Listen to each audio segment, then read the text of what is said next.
chào tất cả quý vị khán giả của chương trình Love Win, chương trình talk show dành cho các cặp đôi LGBT trên khắp mọi miền đất nước Việt Nam. Chương trình của chúng tôi được thực hiện bởi Lucas Movie và vẫn như mọi khi đồng hành cùng với Thiên An ngày hôm nay đó chính là mẹ Phi Hà. Và trước khi gặp gỡ cặp đôi của ngày hôm nay, xin mời tất cả quý vị cùng theo dõi những hình ảnh sau đây.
Và bây giờ xin mời mẹ Phi Hà cùng tất cả quý vị khán giả gặp gỡ cặp đôi Trọng Hữu và Văn Hiệp.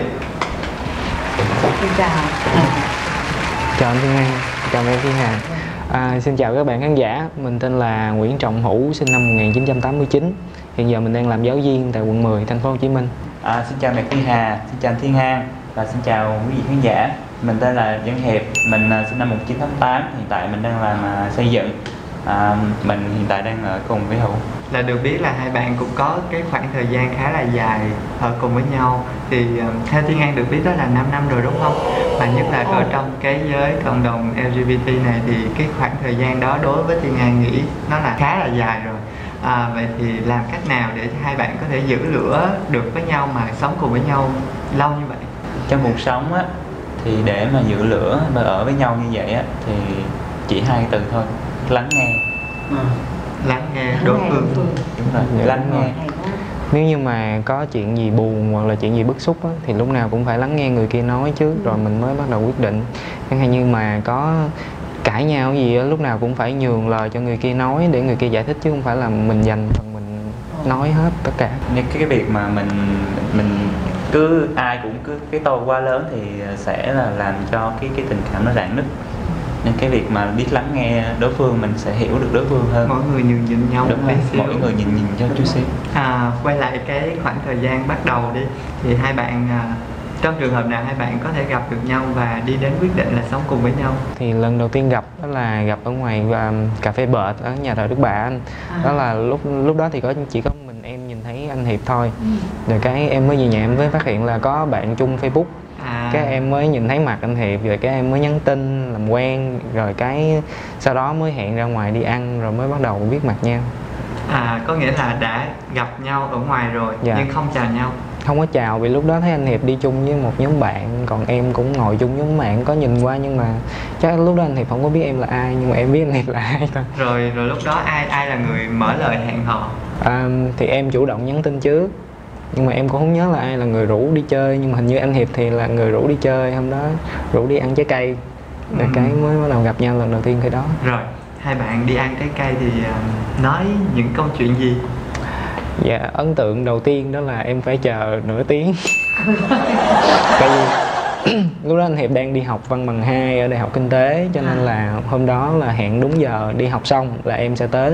Rồi em tới, nhưng mà bữa đó thì thầy quyết định là cho học trễ tí. Cái anh Hiệp mới nhắn tin cũng cuống cuồng. Dạ, anh Hiệp cũng nhắn tin cuống cuồng, nhưng lo dữ lắm, bị sợ con ở ngoài con đi về. Nhưng mà con cũng kiên nhẫn, con đứng con chờ. Rồi đúng nửa tiếng thì anh Hiệp mới ra, rồi bắt đầu cái anh Hiệp lấy xe chở con đi, mà lúc chạy hình như cũng run lắm, cho nên chạy lạng lách dữ dội. Chạy lạng lách. Buổi học đầu tiên hả? Dạ. Không, theo An nghĩ thì có lẽ là chạy lạng lách vì có mục đích để cho người ngồi sau ôm eo không? Cái chạy đó là tại lúc đó mình thấy trễ quá rồi nên mình cũng đúng rồi, mình cũng gấp lắm nữa. Thì tại nhà này của Hữu cũng xa nữa, mà từ thành phố chạy về chỗ đó thì khá xa, nên mình cũng tranh thủ thời gian. để có thể nói chuyện nhiều hơn. Nhưng mà nếu mà nói chuyện nhiều hơn thì mình phải chạy chậm hơn chứ, rồi sao lại chạy nhanh hơn? Chạy chậm hơn thì nói chuyện ngoài đường thì có vẻ rất là khó nghe nữa. Nên là muốn kiếm một cái chỗ nào đó để hai người có thể ngồi lại với nhau và trò chuyện nhiều hơn, mình tập trung hơn. Thế là hôm đó ăn hết bao nhiêu đĩa trái cây? 1 đĩa. Chỉ 1 đĩa thôi nhưng mà nói chuyện được nhiều. Rồi hai bạn quyết định đi đến quyết định mà quen nhau và đi đến quyết định sống cùng với nhau từ khi nào? Thật ra thì lúc đầu thì mình chưa có ấn tượng gì nhiều, mình chỉ là hẹn hò thôi. Nhưng mà sau một thời gian nói chuyện thì mình cảm thấy là Hữu nói chuyện rất là lịch sự, lễ phép, là một thầy mà giáo. hiền nữa. Lúc đó đã biết cái nghề nghiệp của nhau chưa? Biết rồi, lúc đó mình có hỏi rồi. Thì lúc đầu thì tất nhiên là khi mà ai muốn biết đối phương là như thế nào thì phải hỏi người ta như thế nào trước. Đúng rồi, ngay buổi đầu tiên. Đúng rồi, mình phải buổi đầu mình phải biết trước. Rồi sau đó một thời gian mình tiếp xúc mình mới biết con người ta như thế nào, mình mới đi đến cái đích hẹn hò.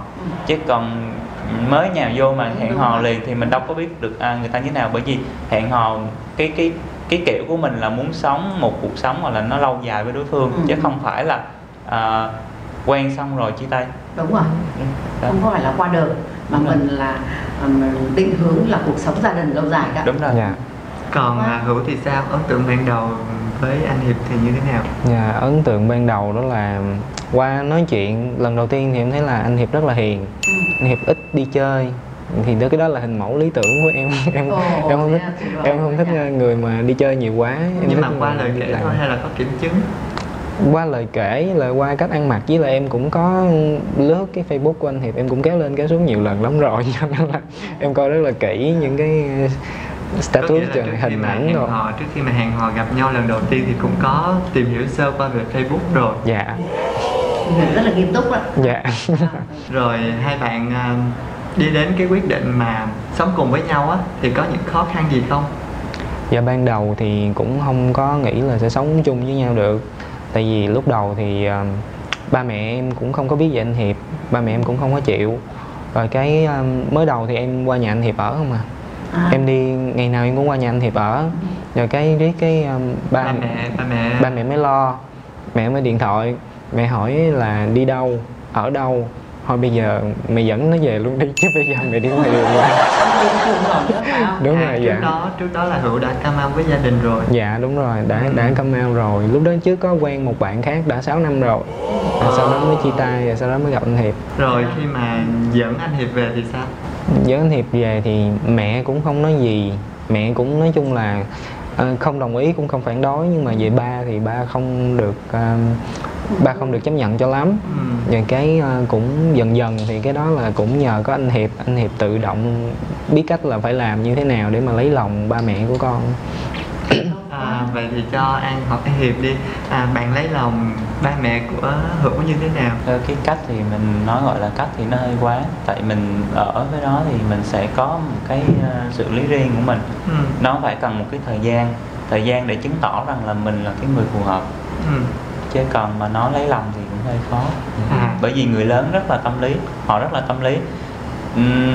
Họ tâm lý ở chỗ là ba mẹ lúc nào cũng thương con. Nên là một cái cách đó để cho mình lấy lòng được ba mẹ. Rất là Hiệp sống rất là chân thật, chân tình. Và cứ lấy cái tình cảm của mình đó thì từ từ ba mẹ sẽ hiểu ra và thông cảm và chấp nhận cái tình thương của hai đứa. Cũng tốn một khoảng thời gian dài chứ không phải là nhanh. Đấy. Thế là bây giờ thì ba mẹ bên Hữu là đã rất là vui vẻ. Và hiện nay hai đứa đang sống bên gia đình của con. Tốt quá. Thì hai bạn sống cùng với nhau á, thì trong cái quá trình sống cùng với nhau thì hai bạn phân chia cái công việc của mình ra như thế nào, giữa công việc nhà và công việc ở cơ quan? Bên mình thì sáng mình đi làm, 6 giờ sáng mới đi làm rồi. Tại ở nhà Hữu nên mình đi làm cũng hơi xa, nên tới tối mình mới về. Thì đa số công việc ở nhà thì Hữu làm hết rồi. Còn ban đêm thì Hữu được cái thời gian ban ngày rảnh nên Hữu sẽ làm công việc đó. Còn ban đêm thì Hữu mới đi dạy. Hữu là giáo viên dạy buổi tối. Thì hai bạn có phân công rõ ràng không, hay là chỉ ngầm hiểu nhau và chia sẻ với nhau như vậy thôi. Thì tụi mình ngầm hiểu nhau là sẽ ai rảnh sẽ làm. Thế cho cô hỏi một chút về cái hai Vũ với Hiệp thì sống với nhau như vậy thì trong cái quá trình sống thì mình có thấy có nảy sinh ra một số những cái mà không vừa bụng với nhau không? Có cái gì gọi là... Dạ, đa số tụi con sống từ trước bây giờ thì hầu như là không có mâu thuẫn. Tốt quá. Dạ, không biết có nhìn mâu thuẫn. nhau, lắng nghe nhau. Hầu như là con là người chủ động xin lỗi không. Có gì mà mâu thuẫn thì dạ. Xong rồi bắt đầu mình tính rất là dễ, đúng không? Mình nói chuyện với nhau giải hòa rất là dễ. Tụi con ít có cãi nhau lắm, hầu như là quen nhau 5 năm chắc cãi nhau chắc cỡ 4 lần hơn. Cỡ đó, nhưng mà không có lần nào là lớn chuyện, tụi con cũng không bao giờ mà to tiếng hết trơn. Nếu có giận thì cũng nên là phải chia sẻ cho nhau nghe để hiểu, đúng không? Chứ cũng không nên là để giữ trong lòng như vậy thì nó cũng có những cái nó nguy hiểm đó. Tụi con toàn là trao đổi qua tin nhắn. Có chuyện gì là tụi con sẽ nhắn tin nói chuyện hết. Còn cái lúc gặp nhau là quyết định là không có cãi vã nhiều. Đừng có nói là hai người nằm cùng nhau nhưng mà cầm điện thoại nhắn tin cho nhau. Cái đó thì không anh. Nếu như mà nằm cùng nhau mà có giận đi chăng nữa thì cũng ngủ vẫn ôm bình thường thôi. Còn nhắn tin thì để ngày mai nhắn. Có nghĩa là bật cái gì là để xa mặt nhau rồi mới nói.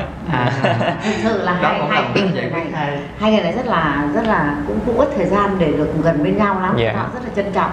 Ban ngày thì Hiệp đi làm, thế tối thì Hữu lại đi dạy học, đúng không? Thì chỉ còn đến lúc khuya về với nhau tới sáng nữa thôi. Thì thực sự mà nói họ đang rất là trân trọng những cái phút giây đó, phải không? Và ngay từ ban đầu thấy là chia sẻ là lắng nghe, biết lắng nghe thì rất là tuyệt vời. Vậy thì còn gia đình bên Hiệp thì sao? Gia đình bên Hiệp thì hơi khó hơn gia đình bên Hữu. Tại mình là ở cái vùng ngoài, vùng miền ngoài, cái vùng ở bên Gia Lai đó. Thì cái bài báo đầu tiên mà khi mình quyết định come out á, thì là lúc đó ba mẹ có đọc được và cả quê đều đọc được cái bài báo đó. Thì mẹ, nói chung người phụ nữ thì họ dễ tổn thương hơn. Thì khi mà đọc được bài báo đó thì cả xóm cả làng đều nói, thì mẹ lúc đó mẹ rất là khó chịu trong lòng, mẹ sốc. Còn ba thì nói chung ba thì cũng không có an ủi, tại người đông ở miền đó rất là gia trưởng, ba cũng không an ủi mẹ mà ba cứ tấn công tâm lý với mẹ. Thì lúc đó thì mẹ lúc càng sốc hơn. Nhưng mà giải pháp mình chọn lúc đó là im lặng một khoảng thời gian sau thì bắt đầu mình mới nói lại mẹ là như vậy, con là như vậy đó. Thì phải cần một cái thời gian để giải thích cho mẹ hiểu là mọi thứ nó như thế nào. Đúng rồi, mọi thứ nó như thế nào. Thì sau đó thì không phải là mẹ là người chấp nhận trước mà ba lại là người chấp nhận trước. Ba thì ba có nhắn tin, ba nói thì con sao cũng được hết, nhưng mà con phải biết sống cho gia đình nữa. Nhưng mà đừng có quậy phá. Cái mình mới giải thích cho cha hiểu là cái đó không phải là đua đòi mà quậy phá, mà cái đó là bản chất giới tính của mình. Rồi mẹ thì sau đó cha chấp nhận thì mẹ cũng dần dần hiểu, mẹ cũng chấp nhận. Rồi bây giờ ba mẹ rất là thương Hữu. Rồi hai bạn có thường xuyên về thăm ba mẹ Hiệp không? Cứ mỗi lần anh Hiệp về là em sẽ về. Lần đầu tiên trước khi về thì em cũng rất là sợ.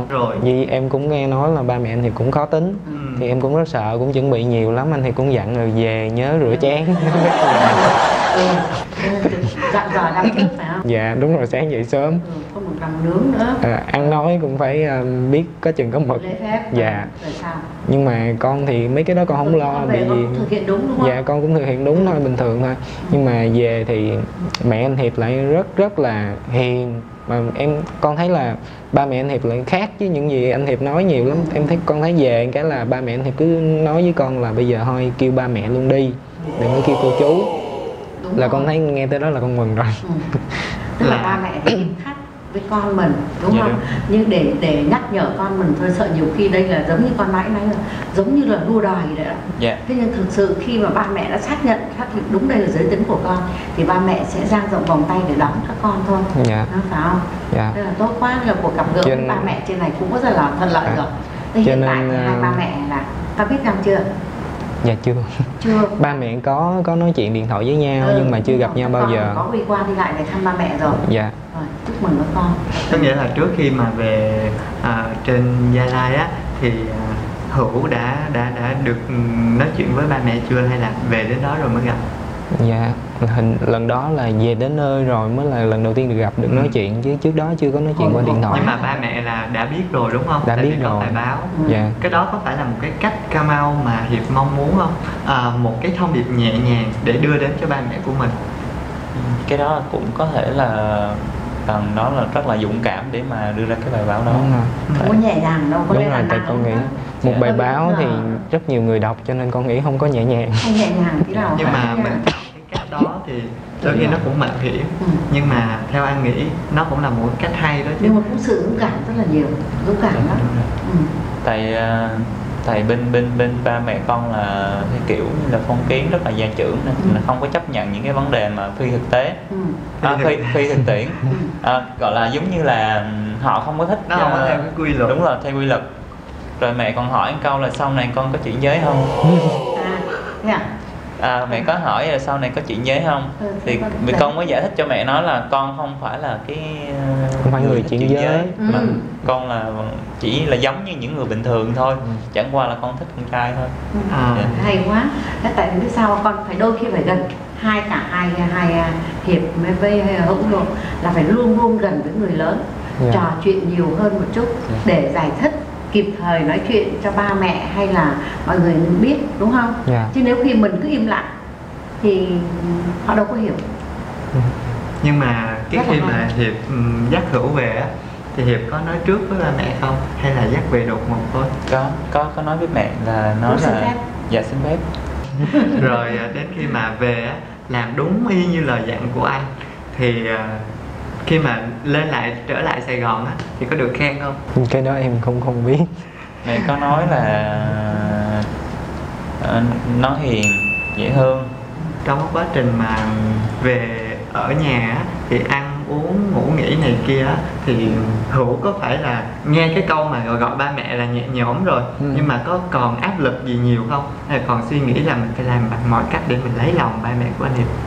Nhưng không, em thấy em cứ tự nhiên thoải mái, thì em cũng không có muốn là mình giả tạo quá, thì em cứ thật như bản thân mình thôi, vì em cũng hiền mà, em đâu có quậy đâu, cho nên là ba mẹ cũng dễ dàng chấp nhận lắm. Em thấy cũng nói chung là nó rất cực kỳ suôn sẻ so với những gì mà em dự tính trước.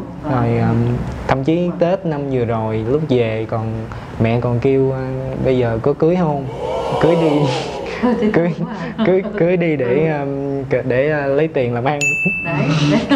Rồi hai bạn có dự định cưới nhau không? Mình tính sẽ là khi nào mà đủ điều kiện tụi mình sẽ cưới. Đủ điều kiện về tài chính. Đúng. Thế khi hai bạn thì chung một nhà. Dạ. Thì thực ra cái cưới là để cho tụi mình công khai với mọi người cho biết thôi. Chứ thật ra là bây giờ mọi người cũng biết mình hết rồi. Cho nên cái cưới chỉ là một hình thức mà mình giống như là mình giới thiệu. Đúng rồi. Thế sau 5 năm ở chung với nhau thì hai bạn có phát hiện ra một cái điều gì mà mình cảm thấy là đối phương mình cần phải sửa chữa? Thì nhược điểm thì ai cũng có, mà mình phải chấp nhận cái nhược điểm mình sống thì chấp nhận là sao không sửa, sao không thì bây giờ rất là khó, vì cha mẹ sinh con chờ sinh tính rất là khó. Mà con thấy sau 5 năm thì con thấy cũng không còn gì để mà không chấp nhận được. Con thấy cái gì cũng dần dần mình cũng sẽ chấp nhận cũng được. quen được. Quả thật đây là một cái cuộc hôn nhân rất là tốt, rất là lâu dài. Cô thấy là rất là hay. Để thay đổi không khí của chương trình ngày hôm nay thì An muốn mời hai bạn cùng tham gia với Love Win một trò chơi nho nhỏ. Và bây giờ cái trò chơi của chúng ta sẽ như sau. Hai bạn sẽ được phát mỗi bạn một tấm hình của hai người. Thì khi nghe Thiên An đọc xong những cái câu hỏi thì các bạn suy nghĩ nhanh và đưa ra cái câu trả lời của mình. Xin mời. Rồi, câu hỏi đầu tiên dành cho hai bạn như sau. Trong hai bạn ai là người khó tính hơn? Hiệp thì nó là Hiệp, Hữu thì nó là Hữu. Rồi, khó tính thì cá nhân Hiệp thì Hiệp khó tính về những điều gì? Nói chung là Hiệp những cái mà vấn đề nhỏ nhặt nhất á, thì bỏ qua rồi. Nhưng mà những cái như là thức khuya quá Hiệp không thích thì sẽ cằn nhằn. Rồi đi chơi, đi dạy mà về khuya quá thì cũng sẽ cằn nhằn. Bởi vì tới giờ là phải về. Cần đi khuya quá thì nói chung về rất là nguy hiểm. Là cả hay gì đây? Đi với học trò. Nhưng mà về khuya quá thì rất là nguy hiểm nên mình cũng hơi cằn nhằn. cái đó thì An nghĩ nó không phải là khó tính đâu, mà nó là một sự quan tâm á. Đúng. Theo An nghĩ thì đó không phải là sự khó tính. Vậy thì còn Hữu thì sao? Hữu khó tính về điều gì mà tự nhận bản thân mình khó tính hơn? Khó tính đây. Tại vì con thấy con hơi nghiêm túc, con không có giỡn nhiều. Anh Hiệp thì rất là giỡn và rất là nhây, rất là nhây, mà mỗi lần nhây thì hay bị con la. Mà con thấy là phần lớn thời gian là con là người quạo quọ nhất. Giỡn cho vui mà. Con hay nạt. Con hay nạt. Con hay nạt, con hay quạo, cho nên Ra uy nghỉ một thời gian. mỗi lần mà đi làm về á, mỗi lần con đi làm về á, thì anh Hiệp hay chạy ra mừng, mà mừng kiểu giống như là rất là quậy, chẳng hạn như là giật áo, giật tóc, bứt tai, rồi con rất là bực, rồi con hay nạt, con nói mệt mỏi rồi con hay đẩy ra. Nhưng mà anh Hiệp thì rất là nhây, con có la cỡ nào cũng chạy là cũng giỡn, rất là nhây. Nói chung là lúc nào cũng giỡn để cho con hết mệt á. Nhưng mà con thì con hơi bạo cho nên con hay la. Nhưng mà con la cỡ nào la thì ảnh vẫn như vậy, giỡn rồi. Rồi câu hỏi thứ hai ha, trong hai bạn ai là người lãng mạn hơn? Hữu. Theo An nghĩ nha, An nghĩ là một người quan tâm như vậy đáng lẽ phải là người lãng mạn chứ, tại sao lại là Hữu? Em cũng không biết, nhưng mà em thấy là em là người thích đi chơi ở những cái chỗ mà vắng người, rồi khung cảnh lãng mạn rồi cũng thích, nói chung là tới ngày lễ hay ngày gì đó cũng nên nhớ tặng quà hay gì đó. Nhưng mà những ngày đó anh Thiệp rất là hay quên. Chẳng hạn như chỉ có sinh nhật em là nhớ thôi, còn ngày lễ là không có nhớ cái gì hết trơn. Suốt ngày đi làm, phải không? Suốt ngày đi làm nên mình nghĩ. Thực ra là con học xây dựng nên những cái vấn đề nó rất là khô khan. Đúng rồi. Tiếp xúc với lại quá trình đi học là nó rất là khô khan rồi, nên thành ra để học những cái vấn đề nó rất là hơi khó. Đúng rồi. Mà để con nhớ được cái ngày sinh nhật là quá là giỏi lắm rồi, dạ, đúng không? Với lại thế này nè, đôi khi là Hiệp đó, những cái hành động thì Hiệp rất là quan tâm. Phải không? Chăm sóc, quan tâm đến giờ giấc, đến sức khỏe. Thế nhưng mà những cái ngày thông thường ở trong gia đình thì tất nhớ đến những ngày kỷ niệm này là lần đầu lễ tình nhân này, hay ngày lần đầu kỷ niệm 1 năm ngày gặp nhau này. Dạ, không mẹ, mấy cái đó bị ngày kỷ niệm của tụi con dễ nhớ, bị ngay ngày Valentine luôn.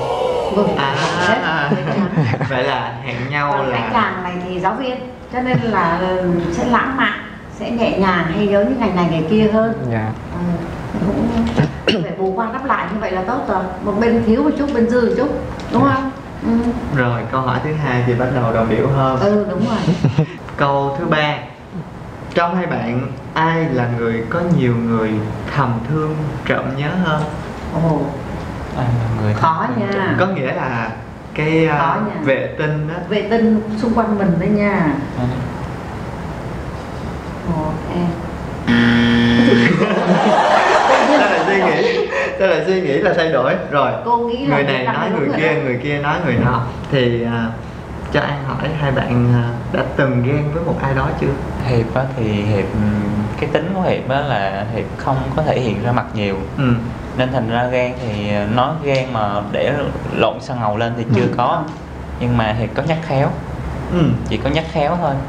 Thì đối phương có hiểu hay không hiểu thì trường hợp nào? Giống như Hiệp có nói là đã quen á thì phải quen cho nghiêm túc. Còn không, nếu như mà có một cái gì mà có lỗi với Hiệp là lập tức là đường ngay đi. Là kiểu giống như là hù dọa trước đó. Không là hù dọa, mà nó là cái câu nói mà Hiệp nói thật không. Nhưng mà Hữu đã làm gì khiến cho Hiệp phải như vậy chưa? Chưa. Bởi vì bạn Ninh Hiệp mới thương nhiều.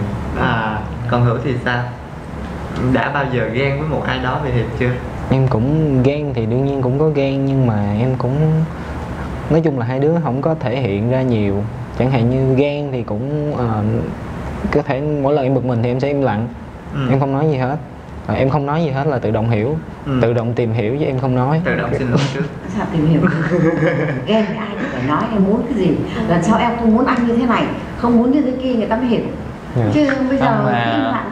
Không phải im lặng đâu cô. Lần sau là con đi làm sẽ làm bây giờ bóc đi nhắn tin là sẽ nói là chụp cái hình người đó gửi qua cho con. Đấy. Nói là chị mặt thẳng luôn, đích danh luôn. Ai? Người đó là ai? Đúng không? Cái người nào mà ví dụ như là những người mà giống như là người đó thích con mà là con không thích lại, chỉ nhắn tin là con giống như là mình lịch sự mình chỉ trả lời thôi. Hai bạn có kiểm tra điện thoại của nhau thường xuyên không? Con thì con không có kiểm tra, nhưng mà Hữu là thích kiểm tra. Không. Lâu lắm mà cũng đâu kiểm tra đâu. Cho mượn điện thoại đi. Nhưng mà thật ra thì kiểm tra vài lần không có gì hết thì cũng nhàm chán. Đúng rồi. Nói chứ cũng vậy thôi, đúng rồi. Ban đầu về sống với nhau thì người ta cũng chưa hoàn toàn 100% là hiểu, đúng không? Cho nên còn phải tìm hiểu chứ. Tìm hiểu rồi kiểm tra rồi theo dõi xem đó là ra mới là chắc ăn để tin tưởng. Không, cái đó là giống như là cặp đôi nào cũng vậy, hoặc là trai gái nào cũng vậy. Thực sự là họ lúc nào khi yêu họ cũng có một cái sự hoài nghi trước. Đúng rồi. Nhưng sau này họ hiểu ra thì họ bắt đầu họ mới tập trung về cái đối phương. Con thì con là ngay từ đầu là con đã xác định là cái mối quan hệ nghiêm túc, nên con không có ghen bậy ghen bạ. Đi dạy học về là đi về đúng giờ, đừng có la cà với học trò nhiều, đi đêm đi hôm người ta lo thật đấy chứ, đúng không? Cái cằn nhằn á thì lúc bây giờ chắc cũng có đôi lần nói là anh Hiệp khó tính, cho nên anh Hiệp tự nhận anh Hiệp là khó tính. Thì cái chuyện là đúng đó. Rồi đến câu hỏi thứ tư ha, trong hai bạn ai là người chăm chỉ tập gym hơn?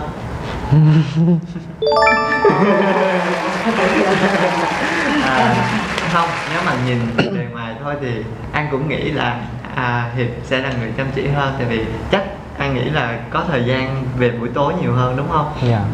Buổi tối thì thường mọi người sẽ tranh thủ thời gian, nhưng mà bạn này đi dạy rồi thì mình ở nhà làm gì, chăm chỉ cái body của mình, đúng không? Rồi nhắc dữ lắm Hùng mới chịu đi tập. Cũng có đi tập lại, có đi. Nhưng tập mà cả một ngày ở nhà, tại sao mình không lại tập tành cho nó sức khỏe của Hữu mình? thì đa số Hiểu thích phim của nước ngoài, nên là Hữu hay coi để giống như là trau dồi cái kiến thức tiếng Anh từ vựng đó. Thì tại tiếng Anh là nó là một cái ngoại ngữ, nên là mình phải cần trau dồi nó mới tốt lên được. Chứ còn như con thì con bỏ qua lâu quá rồi, nên thành ra con cũng quên nhiều. Sở thích của mỗi người mỗi khác nhau. Người thì sẽ thích cái này, người thì sẽ thích cái kia. Đến câu hỏi thứ 5, khi mà xem phim cùng nhau, trong hai bạn thì người nào có quyền lực để chọn phim? Ví dụ như đi xem phim, Hữu Hữu thích xem những loại phim gì? Em thích xem khoa học viễn tưởng, kinh dị, nhưng mà kinh dị anh Hiệp không dám coi, cho nên lúc nào cũng chọn khoa học viễn tưởng nhiều hơn. Như là không phải là phim không, mà tất cả những cái vấn đề quan trọng, chẳng hạn như đi du lịch, địa điểm, đi đâu em quyết định, ăn cái gì em quyết định. Nói chung là tất cả mọi thứ là em sẽ là người quyết định. Tại sao? Em muốn quyết định chuyện đó, hay là anh Hiệp để cho em quyết định, hay là anh Hiệp muốn? Tại vì nếu như không để cho em quyết định thì em sẽ nhăn. Mà anh Hiệp sẽ rất là sợ mỗi lúc mà em không nói chuyện. Tại vì lúc nào cũng muốn thời gian bên nhau ít mà, cho nên thích là thời gian dành bên nhau thì lúc nào cũng phải hai đứa cũng phải vui vẻ. Cho nên mỗi lúc mà dạ đúng rồi, một đứa không vui thì đứa còn lại cũng sẽ không vui. Hai bạn đã đi du lịch với nhau nhiều chưa? Hầu như chắc là nhiều lắm rồi. Từ khi quen nhau tới giờ chứ không nhớ được đi bao nhiêu lần. Cho An biết một cái kỷ niệm về du lịch mà hai bạn muốn chia sẻ với tất cả mọi người mà đáng nhớ nhất của hai bạn. Nam Du. Nam Du. Đi Nam Du đó là lần đầu tiên mà bước ra một cái hòn đảo, cho nên là cảm giác rất là thích. Nó rất là đẹp, cực kỳ đẹp luôn, nhưng mà lên đảo thì phần lớn thời gian thì đi chơi nè, rồi đi ăn, nói chung là có rất nhiều thứ mà mỗi lần đi chơi chung là thấy rất là vui. Mỗi lần đi chơi chung là cảm thấy thoải mái như trên đời, không còn chuyện gì cần phải lo nữa hết, cho nên là đúng rồi. Đó là đúng chất đi chơi đó. Thoải mái, đi chơi trước sau tính sau. Đúng rồi. Phải vậy chứ, đúng không? Và đã cuộc sống này rất là nhiều áp lực rồi. Khi đi chơi thì mình buông bỏ lại hết để mình cho thoải mái, khỏi áp lực nữa. Tuyệt vời. Hai bạn này có chừng 4-5 năm trời mà vẫn còn rất là nhường nhịn nhau, thương yêu nhau. Đó là khó kiếm đó. Nhưng mà em muốn biết là cái động lực nào để hai bạn có thể cãi nhau? động lực nào mà lớn nhất để mà có thể mà không gặp nhau rồi lại nhắn tin cằn nhằn? Giận mà không nói chuyện thì chỉ có em mới là quyết định là có nhắn hay không, chứ còn anh Hiệp là người là mặc định là cầm điện thoại lên là nhắn cho em. Nên là em rất là rộng lượng, đúng không? Ví dụ như mà người kia không nhắn lại thì Hiệp sẽ làm gì? Gửi hình spam. Gửi mấy cái hình xấu nhất của Hữu đi spam. Là bắt đầu chặt đó, đúng không? Gửi lát hồi em quạo em tự động trả lời. Vậy là cũng có chiêu. Cảm ơn hai bạn đã chia sẻ rất là nhiệt tình về câu chuyện của hai bạn. Và bây giờ chúng ta sẽ quay trở lại với buổi trò chuyện của talk show. Mình có một cái câu chuyện rất là thú vị trong 5 năm vừa rồi. Các bạn có muốn chia sẻ cái cách thức làm sao để cho các bạn trẻ có thể mạnh dạn come out với gia đình không? Khi mà come out với gia đình thì mỗi người có một cách lựa chọn riêng. Nhưng mà để sống được tốt cho bản thân mình á, thì mọi người cứ từ từ dần dần sẽ là cha mẹ đều là thương con hết. Nhưng mà cách mà mình tiếp cận ba mẹ thì có mỗi người có tiếp cận khác. Nhưng mà mình phải cố gắng phải come out với gia đình để ba mẹ hiểu mình hơn. Chứ còn mình cứ sống mà mình tâm lý quá nó stress thì lúc mà đến một cái nó có thể gây ra những cái áp lực hơn nữa. Đúng rồi. Thì thường những bạn mà không come out á thì họ sẽ dễ dàng đi đến chia tay hơn. Đúng rồi. Dạ. Thì bởi vì họ sống họ cứ là nơm nớp lo sợ, thì một ngày gia đình biết, xã hội biết thì chê cười. Nhưng mà xã hội giờ hiện đại rồi nên các bạn cứ sống đúng với chính mình. Đừng có làm gì quá đáng là được rồi. Cái quá trình mà come out của hai bạn đối với gia đình của hai bạn thì khá là thuận lợi rồi. Thì ngoài gia đình ra thì các bạn còn khó khăn với những người xung quanh không? Hiệp thì ít giao du với bạn bè nên thành ra thì cái vấn đề đó bạn bè chủ yếu là bạn bè cấp 3. Nhưng mà bạn bè cấp 3 giờ họ cũng biết nhưng mà họ cũng không có tiếp xúc nhiều với mình nên họ cũng không có gì gọi là khó khăn. Thì đa số chủ yếu là ở đồng nghiệp. Thì đồng nghiệp thì một số người hiểu thì không sao, nhưng mà một số người không hiểu thì họ sẽ không bằng lòng. Họ không bằng lòng thì không nói ra thôi. Nhưng mà mình cũng không tiếp xúc với họ nhiều nên mình cũng không có vấn đề gì hết. Còn Hữu thì sao? Đối với em thì bạn bè của em thì rất là nhiều. Rồi bà con cô bác của em ở Sài Gòn nữa, cho nên là cái chuyện mà tất cả mọi người biết hết á, thì nó cũng gây nhiều khó khăn lắm. Chẳng hạn như về ba mẹ đi, ba mẹ bị bà con cô bác, thí dụ bà con cô bác mà có phản đối á, thì nói lại với ba mẹ thì ba mẹ cũng sẽ buồn. Nhưng mà ba mẹ buồn thì ba mẹ cũng để trong lòng chứ không có phải là nói lại gì em. Đúng rồi, cũng không phải là bắt buộc em phải từ bỏ hay gì hết trơn. Chỉ có về phía bạn bè của em á, thì lúc mà em come out với anh Hiệp á là phải giống như là rất nhiều người biết, cho nên là em phải từ bỏ hầu như phần lớn bạn bè của mình là em phải từ bỏ. Tại vì có những người ta không có chấp nhận. Với lại trước lúc đó em có chơi chung nhưng mà em không cho người ta biết là em như vậy. Rồi cái người ta cũng có nói xấu nói này nói nọ về người trong giới của mình á. Cho nên sau khi mà em come out rồi em cũng quyết định là thôi mình cũng không cần phải giao du. Đúng rồi, không cần phải giao du nữa. Bây giờ thì em chủ yếu là bạn bè của em là 90% là học sinh của em. Học sinh của em thì nó đi học với em thì nó rất là dễ thương, và tụi nó hầu như tất cả đều ủng hộ em bởi vì nó hiểu mình như thế nào. Và nó phải nói là từ khi mà em được tiếp xúc với lại nhóm học sinh đồ của em nó rất là nhiều á. Sau khi mà em come out hẳn em mới thấy là hầu như mình chỉ nhận được sự ủng hộ từ học sinh của mình thôi. Còn cái số lượng mà người mà phản đối hoặc là người ta kỳ thị thì rất là ít. Cho nên là em cũng thấy cuộc sống giờ nó thoải mái lắm. Em không có cần phải giấu giếm bất cứ điều gì với ai nữa hết. Cho câu hỏi một chút nha. Dạ. Thế đó là cái câu hỏi mà từ cái số 1 talk show đến giờ này cô chưa bao giờ hỏi. Dạ. Nhưng cô muốn hỏi hai bạn. Thế nếu mà có bao giờ các bạn nghĩ đến rằng sau này mình sẽ thăng tiến thật là tốt, là một ông lớn, thì mình có bao giờ mình nghĩ rằng mình sẽ đã ân hận một ngày nào là mình đã có mau tất cả mọi người cùng nghe từ giới tính của mình? Dạ không, mình thấy nó rất là thoải mái khi mình come out với lại gia đình. Tới tương lai không? Cái tương lai của mình là do mình quyết định. Mình làm thì mình đã làm thì không bao giờ mình hối hận. Cho nên là giới tính của mình là mình cứ công khai mọi chuyện đó rất là rõ ràng, phải không? Đâu có cần gì phải, đâu có không có lo gì tới là ảnh hưởng đến cái tương lai, đến đường thăng tiến của mình. Phải con không? nghĩ là luôn luôn có một con đường nào đó để đi, cho nên con nghĩ là nếu như các bạn có muốn come out thì các bạn cũng đừng sợ gì hết. Đó. Nếu như mình không có con đường này mình sẽ có con đường khác. Mà với gia đình cũng nói chung được rằng với gia đình bạn bè thì đang rất là thuận lợi. Vậy nhưng nếu như có một cái dịp để muốn bày tỏ, nói một lời nào đó với gia đình thì các bạn hai bạn có thể chia sẻ, nói một lời nào đó cho cha mẹ ở nhà là yên tâm. Anh nhắn gửi với ba mẹ trước đi. Nhắn gửi trước đi. Cảm ơn ba má thì chấp nhận con. Con biết là ba má rất là buồn vì hàng xóm nói này nói nọ, nhưng mà ba má đã chấp nhận được thì con nghĩ là ba má cũng vui khi mà con vui. Chúc ba má luôn có sức khỏe để sống cùng với tụi con.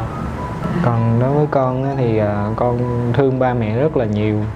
Con phải nói là con không có thành lời nào để mà tả hết được là con biết ơn ba mẹ tới chừng nào.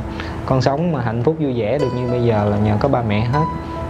Ba mẹ hy sinh rất là nhiều vì con rồi, cho nên là con sẽ luôn luôn cố gắng hết mình để mà con đền đáp với cái công ơn của ba mẹ.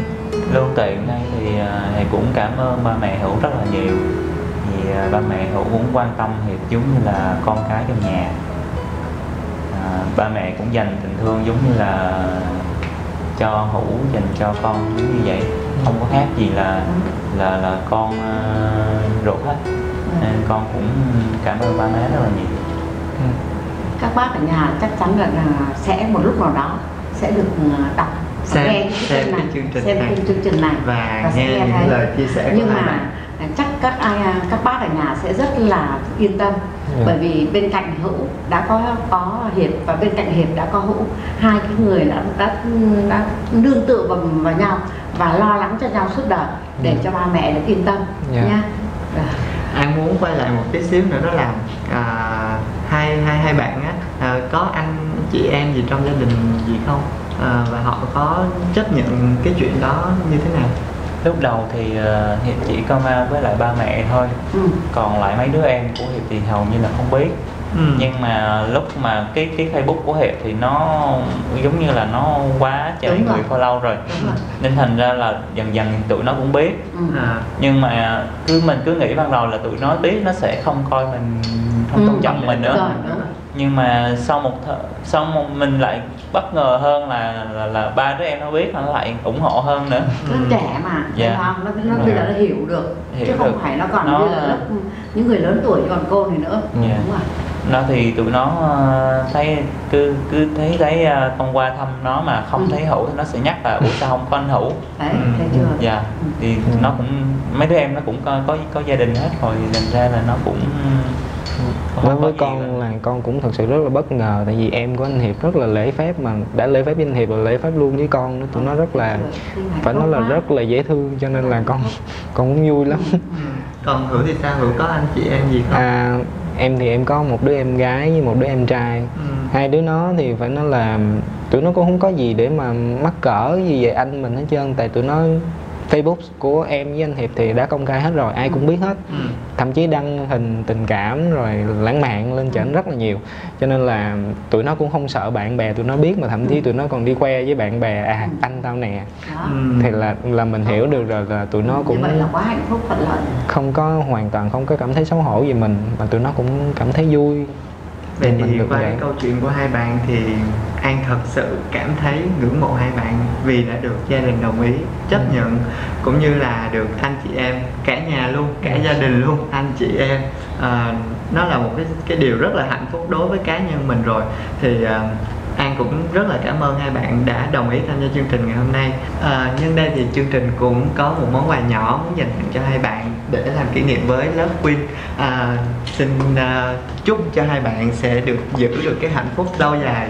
Tụi em cũng xin cảm ơn anh Đến đây thì thời lượng chương trình của chúng tôi xin được kết thúc. Xin kính chào và hẹn gặp lại. Xin chào.